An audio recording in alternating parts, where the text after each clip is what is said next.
Guys, welcome back to Seller Sessions for the fourth and final installment on China with Steve Simonson. Again, this is the final part. Please check out the previous episodes because this evolutionally runs along together. And in this episode, Steve's going to have some predictions based on the data that's been provided previously and some new data coming up in his slides. So without further ado, Steve, do you want to take the floor? Yeah, that's where we're at, Danny. So everybody, we've talked about a number of things in the first three parts. If you haven't, again, seen those, as Danny said, or heard those, go take a listen or take a view. I definitely recommend the visual version of these because we have so many charts and graphs and pretty pictures to look at. So today we're going to get into what are the lessons? What are some of the things that we should take out? And it's not just crazy old Steve talking. We're going to try to bring in a series of data points that help us understand at least some of my speculation or conclusions. So, Danny, everybody sees a chart that I put on the screen, but they see China overtaking the U.S. in some period of time in terms of total GDP. This is a kind of a common global story that's like, how long will it be before China eclipses the U.S. as the world's largest economy? Is that fair to say? You've heard this? Yeah, I mean, I don't know what your predictions are on this part, but I don't know. I can't see it happen. They are predictions, but with what we discussed in the previous show, with the deficit of the balance that's going on in China and where it's going to be in the next 50 years. I mean, this is 2020. So 2020, sorry. So off the basis of this chart, if we had a forward roadmap on it, I'd still think that the US will edge, but I'm just guessing. And you're probably going to show me in the next slide. Well, I love how hedged he was, everybody. Everybody catch that? He's like, well, I don't think it's going to happen, but I don't want to say too much because I don't know what's happening. I've never been worried about looking stupid on this show. They go out raw. So I think we were talking about triage just a little while ago, and I thought you was talking about some sort of unknown shipping term. Well, there you go. Meant was triage as in a hospital place. So yeah, that's exactly right. Don't worry. There's about 750 shows embarrassing myself. So why stop now? You're in good company, Danny. I also don't mind being wrong. In fact, I don't know nothing about nothing. But here's something that somebody else has put together in terms of data points for us. So the U.S. and China are on a collision course for who's the largest economy. And by the way, who cares, right? Is it bragging rights? That in itself doesn't matter who's larger. And by the way, on a per capita basis, the chance of China eclipsing the U.S. is non-existent in the next 100 years. So a lot of this just are we talking about who's holding a trophy? None of that really matters to me. But well, it don't matter to us, but there are people out there who run the world and it's about power. And for them, power is seductive and that's where they're looking to win. With what we're doing, we're just trying to run our businesses, be as effective as possible and make some legacy money, right? Yeah, that's about as simple as it is. Yeah, it is quite simple. And it's beyond an academic argument at a certain point, whether or not this, who's in front of who. But regardless, we cannot stop even for a minute to give China credit for, let's just say, the last 20 years of extraordinary industrialization and compression of, development into a very much more of an advanced nation than they were, 30 years ago, 40 years ago. Even when I started going there, I would drive on dirt roads for 12 hours from Shanghai to a factory. It was a nightmare. Everybody heard, oh, Steve's going to China. He's so lucky. And it was a nightmare. Every time I would look at one of our sourcing employees and we're bouncing our heads and, we've been on a road for 12 hours and it sucks. You have headaches. You just, every couple hours you have to get out just to settle your head down. And I'm talking about just the worst kind of off-roading, but that was the only way to get there. And today they have the best freeways and the best high-speed rail on the planet, bar none. And that's what they've done. So kudos to them. The question is, how did they do it? Right? There's a lesson in here for India, by the way. If you're paying attention to India, now's the time to pay closer attention. So the first thing they did is they focused on education in in many ways what I would consider a maniacal way, right? They want to educate your kids. That's fine. But they're literally it's not uncommon to hear stories of 5-year-olds to 18-year-olds working for 13 to 18 hours a day on studying, right? And a lot of it is just rote memorization and stuff. That's different than learning how to think. So this education has happened, and it's been over the top, in my opinion. China made a strategic choice to say, hey, we're going to have some version of capitalism and allow some form of privatization, but that can also disappear at any time. They also came up with something called the 996 work ethic, which Danny probably knows well, but for those listening who may not know what 996 means, it means from 9 a.m. to 9 p.m., 6 days a week. That's the hours you put in, right? Yeah. And that seems like a lot of hours. Yeah, Danny? It is crazy. It's actually over the top for the development of younger people. Like, it's great to work hard, but that's approaching burnout. And how can you retain that level of information? So I think I'm not with that. I don't think we should put developing young people through that level of over a long period of time. Well, I also don't think that. Yet we cannot deny, if you have a workforce that's, working 40 hours a week and a workforce that works 72 hours a week, one is going to get more done than the other, at least on paper, right? And so that 996, and Jack Ma, by the way, from Alibaba, said specifically that 996 is why his company is successful. Yeah. They've pushed home ownership in a huge way, where the average home ownership rate is way higher than even developed nations. Yeah. And so all of this has led to kind of limitless ambition, right? Money's the top search in China, as we talked about in the prior segment, versus sex in the West. Yeah. Right. So what's most on the priority in each of these societies. No wonder we manufacture everything in China, right? Correct. Yeah, that is correct. Now, here's some of the things that also achieve this goal of record-setting industrialization, but is not necessarily as well known. Massive rolling debt, both public and private debts. What I call IP sticky finger syndrome.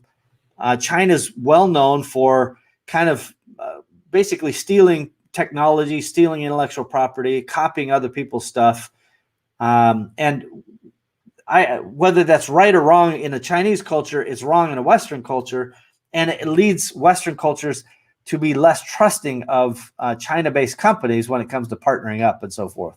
And that's led to its own unintended consequences. Yeah. Cheap labor, back in the old days, labor was cheap. And so China had an advantage. And they said, we need people to work, because if people work and they can pay for food, they don't riot. Yeah. And at the time, 20 years ago, labor was cheap, and even ongoing, it stayed relatively cheap. But in segment 3, we talked about Mexico's cheaper, Vietnam's cheaper, India's cheaper, and if they can match up if they can get access to raw materials, they'll make them powerhouses. Yeah. Yeah, and especially if they have better energy situations, right? So that's combined with the fact that no regulations. That's not exactly true from a empirical standpoint. There were some regulations, but they were rarely enforced. I went to a factory one time, and to achieve this particular output on a product, they needed to use chlorine bleach to make the product a lighter tone. And by the way, there are other options to that. They can use, peroxide and many other things that are less volatile chemicals, but they were happen to use chlorine bleach. And I'm like, okay, that wasn't illegal. It's certainly not in China, not even in the United States. But I'm like, where's your chlorine output? And he was so proud to show me this long series of pipes putting that chlorine right down into the creek, right? A little stream right out behind, which is devastating, right? That anything in that creek is going to die. And I'm like, stop doing that. We're not going to buy anything from you ever, as long as you do something like that. So that low regulation was a big advantage for China in certain ways, but not always awesome for the people and the planet. Yeah. Danny, any questions? No. Go ahead. Okay, so the other thing you may not know is that China has more debt and a lower GDP and an aging population, and is not the reserve currency for the world versus something like the United States. So the United States is printing money. And honestly, I guess we're going to try to give China a run for its money. But right now, or let's just say as January 2021, Europe and the United States money supply was about that of China. Now, if you add Europe and America's GDP together, way higher than China's, right? I mean, the US alone is higher than China, but when you throw Europe in there as well, way higher than China, yet somehow China has more money supply than both of those countries, or about the same combined. Yeah. That is not normal. And I won't get into the economic lessons of this, but if you're not a reserve currency like the dollar, then the only ones using that currency are inside the country. This implies a lot of kind of artificial money manipulation, which relates to debt. So I again, not to belabor the point, but debt is a problem. So this is, I like to keep things, kind of reinforced by external. So it's not just crazy Steve. The whole world knows that China has a huge debt problem, right? So there are things, maybe you've heard of the company Evergrande. This is, a large property developer that is already stopped missing, or it's missed bond payments. It's stopped paying its U.S. Dollar bondholders. It is in a position to kind of do a crash, but China is helping manage that crash. They're not bailing it out per se, but they are going to help that crash on some level. But that's just one symptom of a greater problem. Yeah. And by the way, some people are saying, Evergrande is being that symptom of a greater problem, could be worse than the U.S. housing market crash. And for those who don't know this, China's overall GDP, 30% of it is related to real estate, whereas maybe 5 to 6% of that in the Western countries would be the GDP. So if you have 30% of your economy at risk and it all has kind of a crash, kind of a bubble that pops, you got a big problem. Yeah. Now, why does this relate to Amazon sellers? You may be wondering. If housing crashes and people in China think that their wealth went from, A down to B, they feel more inclined to, charge higher prices, right? Or try to make up that perceived wealth decrease. Yeah. Or it could just be as simple as not being able to get cash and credit for their operations where they could in the past. Money was more free flowing. All of these constrict production, and they are potential risks for factories in China and therefore customers of those factories. Yes? I totally agree. So, and just as an example, Japan had a similar bubble burst when Japan's housing in the 80s was worth 4 times more than the entire American housing market. Japan's a quarter of the size, and it was 4 times bigger. That's an 8-time variance, right? That means their housing was too expensive. Yeah. I don't have those same ratios on China off the top of my head, but let's just say China housing is going to be a problem. And China knows there's trouble. So as I like to say, they're going bridezilla on everybody. Do you know this term bridezilla, Danny? No, I don't. Go on, explain to everyone. I didn't think you would. And by the way, kudos to you. I didn't know what triage was I? What's the context at the hospital? So hit me. Well, bridezilla is far less refined. So bridezilla is like a reality show where crazy brides who are getting married are going nuts on everybody. They turn into kind of Godzilla, right? So they smash it up. And so they are often irrational. They are often loud. They are often unfriendly to be around. Yeah, in the happiest experience of their lives, right? But China is now acting and behaving in ways that have similar vibes. And so I'm going to give you some, again, additional symptoms. So no question that China's Evergrande is going to default. No question that China has implied or put this new policy forward called common prosperity or shared prosperity. And that has started to regulate and beat down a bunch of tech companies in China to the tune of those companies listed on U.S. stock markets losing a total of $3 trillion so far this year. So $3 trillion of wealth vanished from Chinese tech companies due to some of the things that China's doing, the bridezilla moves I'm going to articulate further here. Yeah. Defaults in China make its credit harder to get. That means our factory guys have a harder time getting money.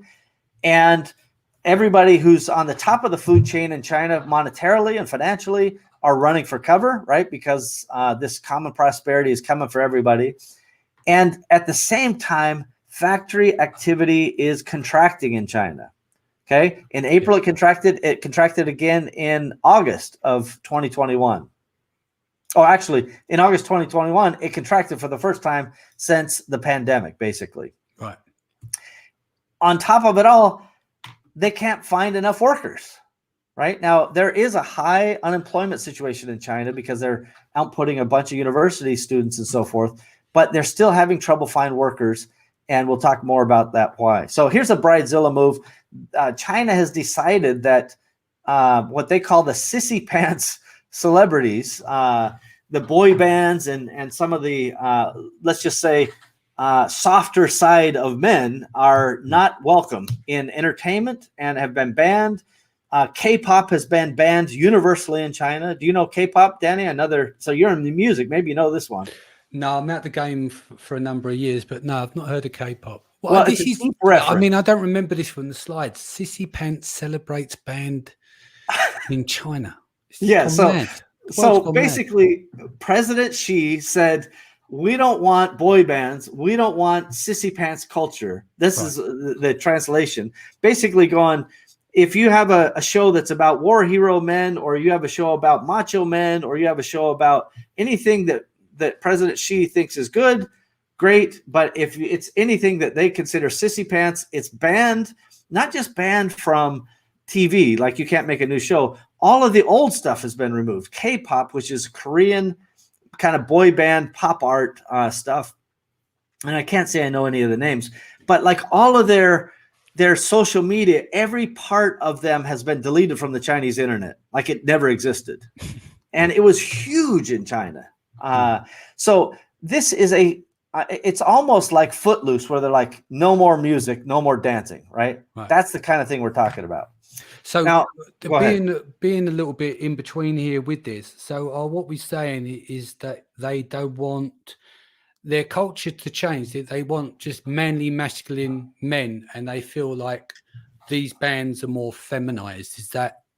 Well, that's part of it, but part of it is just to distract from, I think, some of the bigger issues we've talked about, which are debt and energy problems, right? And there will be food problems in China too. So some of this is just to distract. It's also, and again, this is a bit of speculation and combined with some known facts, that President Xi feels pressure from some of his rivals in China.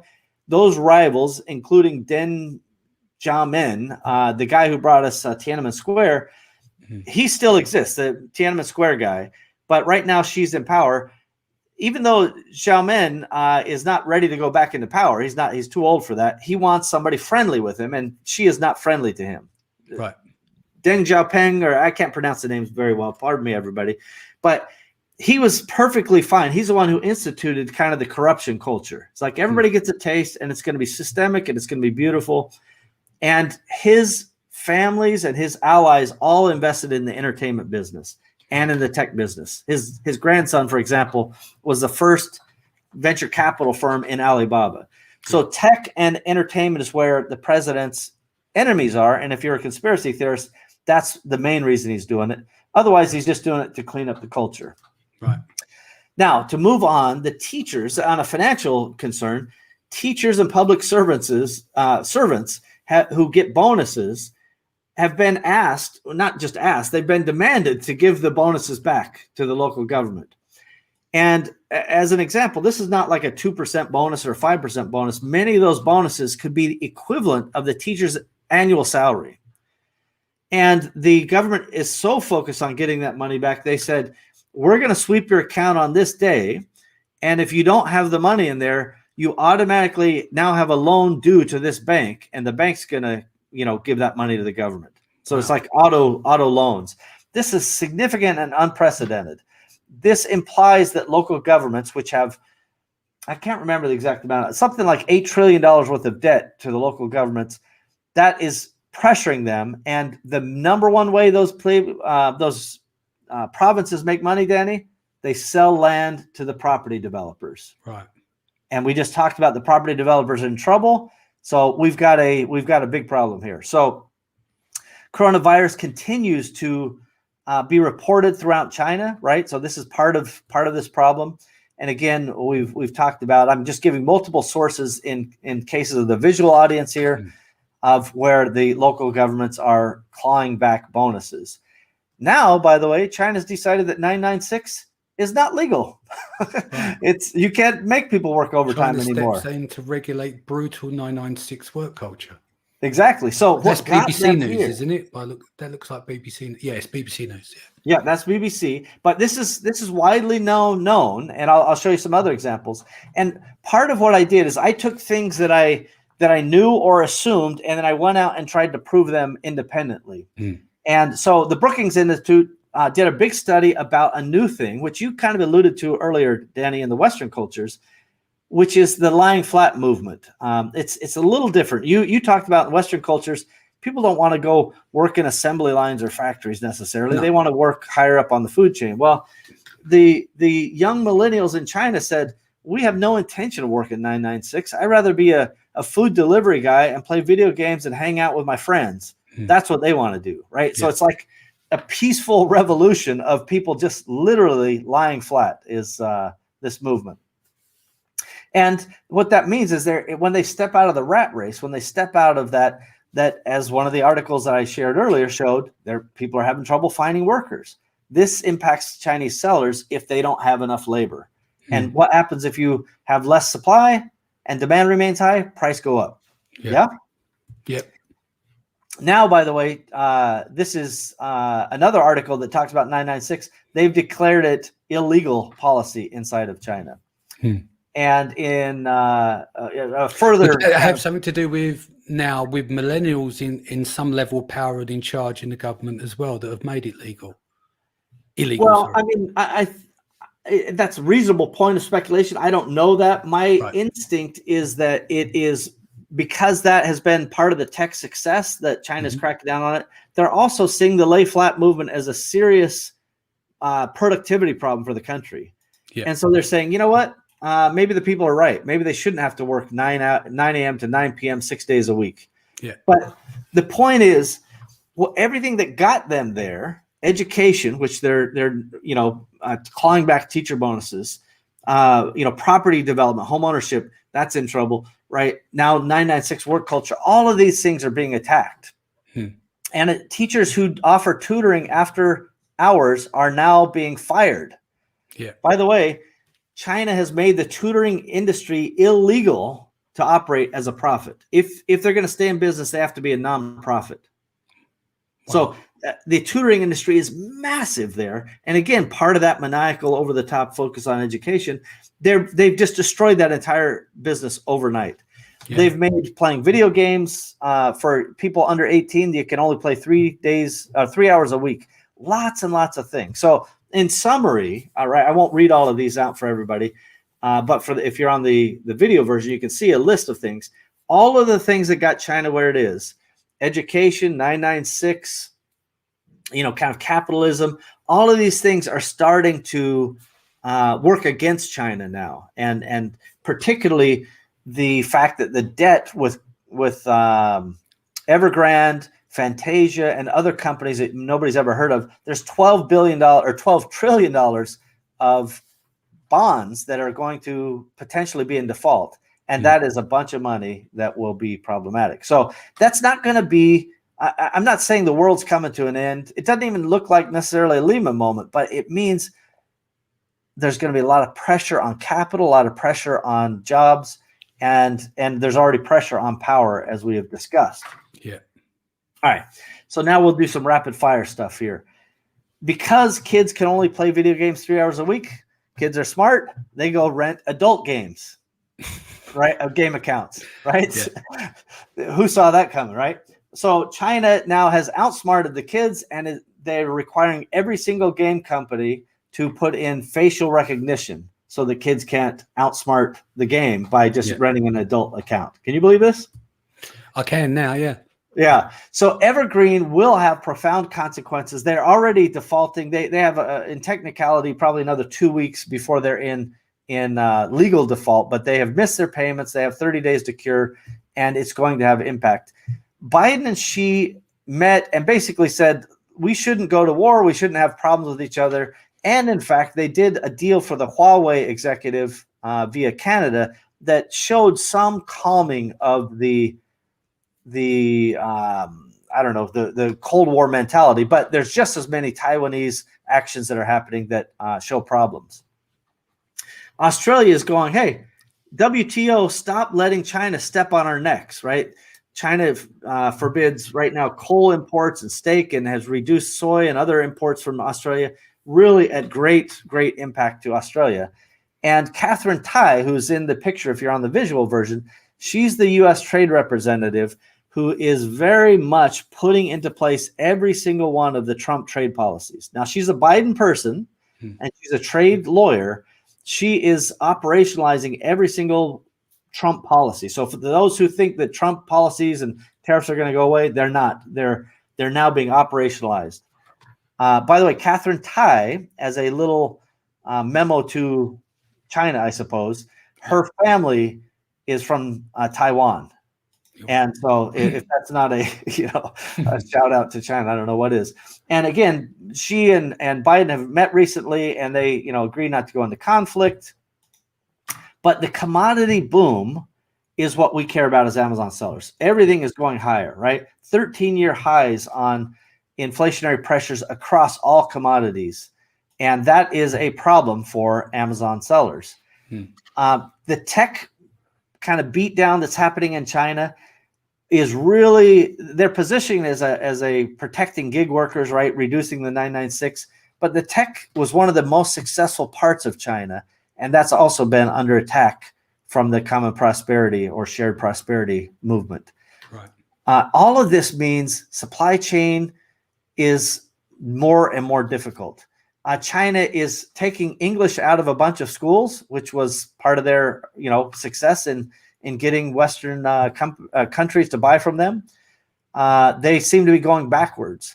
And their President Xi seems to be making everything in Chinese culture over again, right? They're doing a full makeover. And they talk about in Wall Street Journal that Beijing wants the money, but not the capitalism. Manufacturers are moving out of China routinely. And again, if you're on the visual version, I'm putting multiple data points in here from all over the world, by the way. AsiaNet, Arabian News, Fortune, New York Times, Wall Street Journal. This is not just Crazy Steve talking. This is multiple people. And all of this just means that we have to be on full alert if we're doing business in China, right? All of these new policies, the common prosperity, the laying flat, all of this leads to instability. And what that means for us as sellers is we need to be very focused on reinforcing relationships, I guess is what I'm trying to say. And the fact that COVID is not over, the sequel's beginning again, these are brand new articles. All of this is within the last 30 days, by the way, Danny, that I'm sharing this. Right. And there is going to be again and again and again pressure. And just last week, Catherine Tai, the U.S. trade rep, said China is committing unfair trade practices, which means we're going into a new round of China negotiations. So what do you think about all that, Danny? It's a lot. It's a lot to take in, yeah. But again, you just have to keep moving through it. It's like, again, goes back to the point, the skies are not falling. Education is important to know what to do next, or at least to have a point of navigation. That's right. And frankly, everybody listening, this is what Danny has done so well with seller sessions and building that community, and what a wonderful live event it was. And everybody comes to rely on Danny for just kind of no nonsense, no BS, what's happening in the world. Well, we're trying to make sure you guys don't get blindsided as these changes happen, right? Instead of you being last to know, you're first to know, or at least in the leading edge, right? The larger companies know this. But I want you guys to know that China will continue to struggle with energy, which is a problem. They're even going to struggle with food, which is a bigger problem. They continue to struggle already with capital outflow. Anybody who can get money out of China is trying to get it out, which means the amount of credit and the amount of capital inside of China to make products, it becomes more problematic, more expensive, again, adding to inflationary pressures. And finally, the COVID nightmare is not over there. In fact, in China, I would argue it's just beginning. And that will even lead, my prediction is, to civil unrest. And I could give examples where it's already happened, but there's no point in belaboring it. All of this is just to say, follow what's happening, not the, what they say is going to happen, right? Pay attention to what people do, not what they say. Yeah. Totally now, agree. I summarize this by saying a contrasting point, or at least a point of context, which is China has extraordinarily resilient, smart, innovative people, right? They can evolve. They will meet these challenges on some level, but it could come at costs, right? Whether they're financial costs or social costs or just inconvenient costs that we can't yet calculate. You guys should know that this is coming, and it doesn't mean we have to flip a switch today and panic. It just means we need to be informed. And I can say this, that in the next 10 years, the international trade will change more than in the last 40. Yeah. And I haven't even got into, all of the military pieces or all the, kind of energy economic pieces. But I can just say that the world is changing, and I encourage you guys to pay attention to these changes and understand that as complications show up, we just need to deal with it. Mm-hmm. And I put on a list on the screen here, Danny, that, when China has debt, that means more risk. When China has high unemployment, that means slower production at higher prices. When China has, social issues to deal with, like cracking down on tutoring and 996 and the rest, that means that we become less and less of a priority. And then the China aging population, which is kind of an underlying problem for all of this stuff, increases labor, increases prices, but it also increases the pressure that the government feels. So I encourage everybody to practice something called dual vision. Have I shared this with you before, Danny? Do you have a sense of what it is? Yeah. So dual vision basically just means you have to keep both today, now, in the one mirror, and what's it look like 3 years from now in another mirror, right? Or at least two screens, however you want to think of it. You have to think about, what are we doing today to enforce relationships? We're doing math about profitability. We're running RFQs. We are certainly using China as probably our number one factory. Then we're going to start learning about raw materials. We're going to learn about supply methodology. We're going to learn about engineering of our products and how they're built. And, are there other ways? What machines are used? What components are used? Really getting into the detail. We're going to start that now. And then in the future, over the course of the next 3 years, we're going to learn about how we build new relationships. We're going to still have to do math, and we're going to start looking at alternative markets. If you sell in the United States, North America for sure is a place you should look to source. And I can make textiles cheaper here. I can make oil-based products cheaper here, largely, not electronics just yet, or at least cheap electronics. I can do medical equipment cheaper in the US and Mexico. But there's lots of things that are far more competitive than you guys might initially or instinctively believe. And then if you have, other alternatives, or if you're selling the EU, then you'll look at India, Vietnam, Thailand. I actually think you will look at the United States as a place to source from in the next few years as well. All of that related to that supply chain we've talked about ad nauseum here. So you want to think about how to make investments on equipment, knowledge, and raw materials that will secure your future. Danny, any summary on that? Just it goes back to my point, and I sound like I'm rabbiting on over the same thing. The difference of, business is, to a point, well, at least with profit, it's a zero-sum game. It really comes down to money, resilience, and smarts. And like you said, with the dual thing, I haven't really heard of the terminology for the dual vision. You have to keep your eyes open.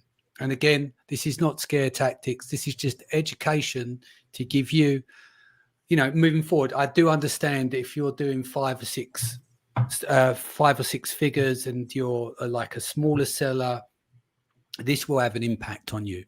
But that's why we have innovation. This is why we have entrepreneurs, and this is why we need to problem solve at every given turn.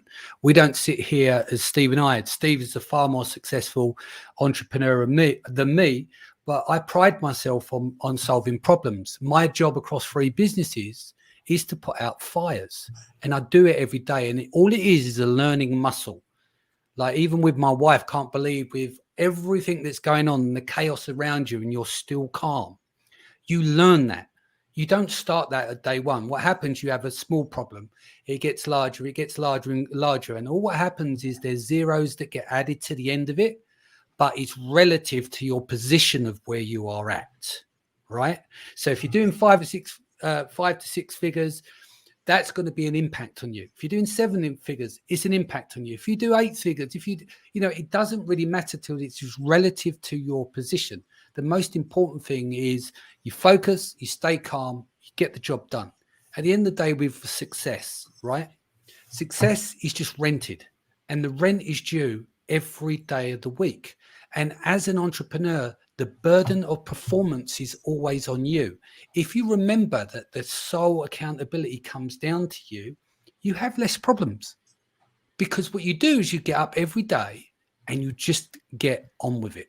And it's a learning muscle that you will develop over time.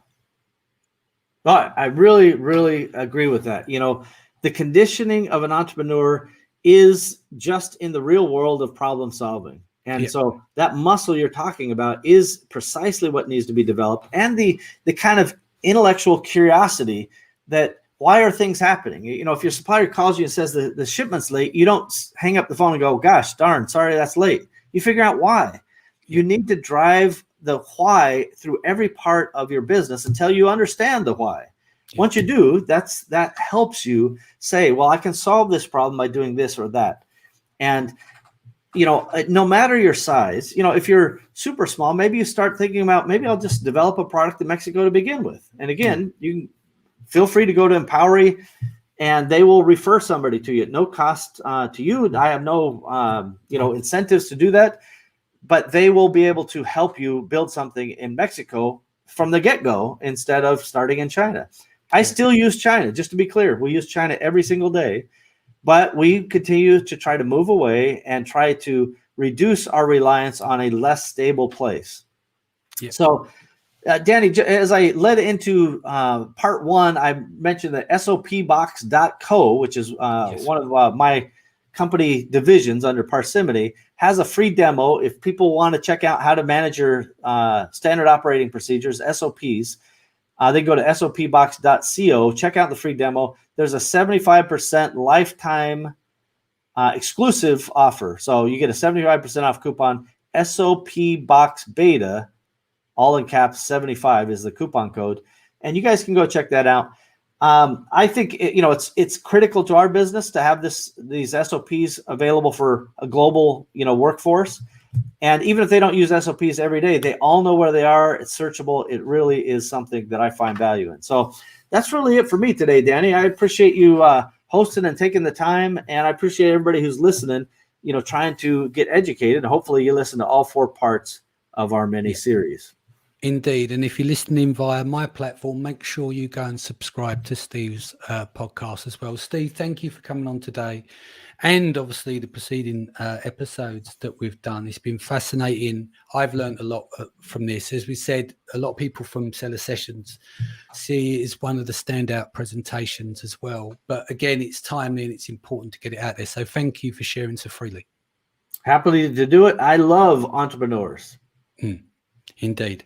Right. On that note, let's sign off, as we've got to go off and do some paid for work, if you like. Guys, thank you very much for joining us today. Again, appreciate your time. And I want to say a big thank you for all the support with Seller Sessions. We're nearly up to, I think, about 750 episodes. The fact that you have to put up with my East London accent many times a week, not forgetting the work that Isabella and Sharon do on the platform, which is very important. But we're here for you guys. If you have any questions, don't email Steve, but you can email me, and that's danny@sellersessions.com. That's not Steve being rude. He's just mega busy as well. But if you need anything, reach out to us. Again, thank you for your support. Take care of yourself and your family. Much love, and we'll see you.